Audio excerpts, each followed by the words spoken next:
levels that you're never gonna get. Always push it up until the red. Never expect your respect. I train 52 weeks times 10.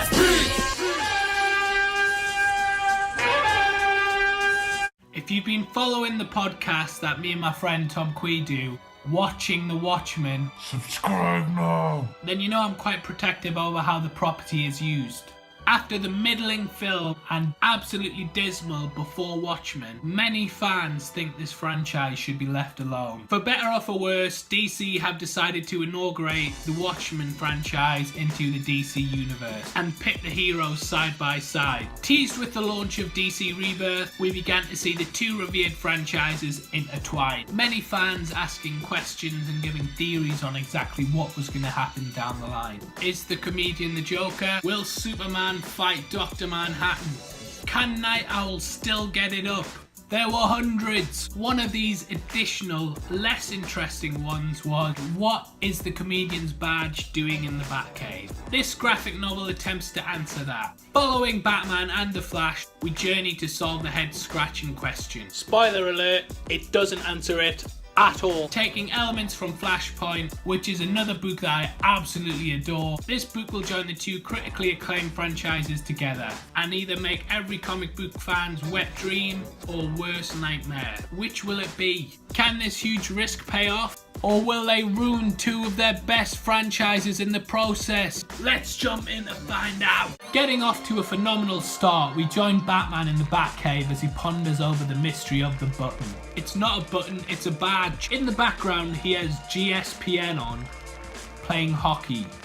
I have no idea why the Cape Crusader is watching a hockey game whilst doing his crime fighting, but I suppose all of us have our sad little hobbies. At least he doesn't film comic book reviews for YouTube that no one watches. Anyway, at this moment, the Reverse Flash shows up. Firmly footed as my second favourite villain in the DC universe, it's great to see the return of the maniacal speedster. After dying in Flashpoint, I've been desperate for the Flash's favourite foe to return, and the ensuing battle that he has with the Dark Knight is a thrilling one. Taking up the entire first issue, we see how the two would deal with one another in combat, and basically, Batman gets the crap kicked out of him. Knowing that the Flash will arrive soon, the Dark Knight merely has to delay the Reverse Flash until backup arrives.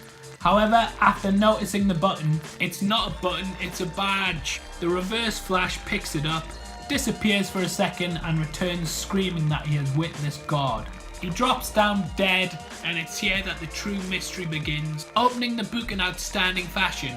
This first chapter really grabs your attention, reminding me of Ozymandias versus the comedian in the original source material. It too sets up a mystery that really makes you want to dive deeper into the rabbit hole. After Batman recovers, he and Flash travel through the multiverse to uncover as many clues as they can. We get a beautiful trip through the JLA Watchtower, viewing many of the trophies they've collected through the years. It sort of signifies that the duo have a rich history together, and in the same way that DC are now harkening back to the Watchmen, nostalgia is used to make fanboys go crazy. It was a nice touch, if not a little ham-fisted, in a Hey, remember Starro the Conqueror? I remember. Hey, remember Watchmen? sort of way.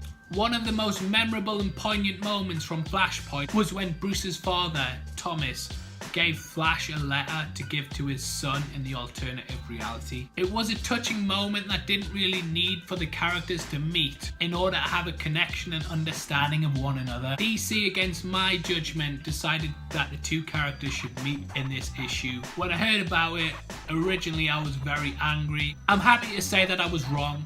When the two meet, it's a really emotional moment. It's so touching, it almost brought a tear to my eye.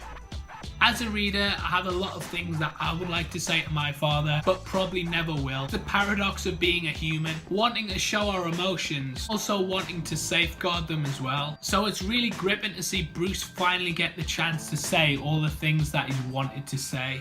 Though it's short-lived, it's definitely one of the book's emotional high points, and it elevates this story above most modern comic book ones. When the Flashpoint world gets destroyed, Bruce and the Flash must travel back to their Earth through the time stream, and they bump into the Reverse Flash, moments before he was murdered. As with most time travel centric stories, the protagonist inadvertently caused the element that drove them to time travel in the first place.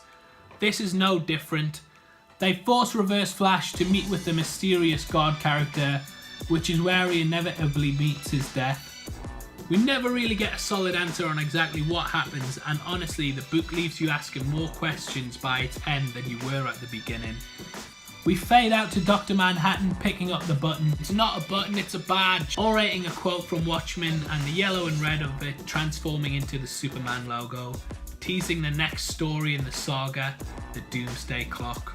Batman / the Flash / the button. It's not a button, it's a badge. Doesn't ruin Watchmen or Flashpoint, I'm happy to say. But it also adds very little to the mythos. Acting more as fanfiction, it slightly misses the mark on some elements. But overall, it does a hell of a lot more good than it does bad. It still leaves me wanting to know answers, even though they've got the potential to massively disappoint. So I suppose that's a positive for now. Featuring stellar art, there's very little that I can fault this book on. And the meeting between Bruce and his father is worth the price of admission alone, especially if you loved Flashpoint. That's why overall I'm giving this book an 8.5 out of 10. So what did you think of the graphic novel? Comment below, let me know. Make sure that you subscribe to my YouTube channel because, like I said at the start of the video, my friend Tom Kwei and I do a podcast called Watching the Watchmen, which we break down the Watchmen graphic novel issue by issue and we analyse it on a sort of spiritual, metaphysical, crazy level. We go really in depth in it, and I think lots of fans are going to see something new when they listen to that podcast. So make sure you check that out. Thanks for checking out my video. Take care. Peace.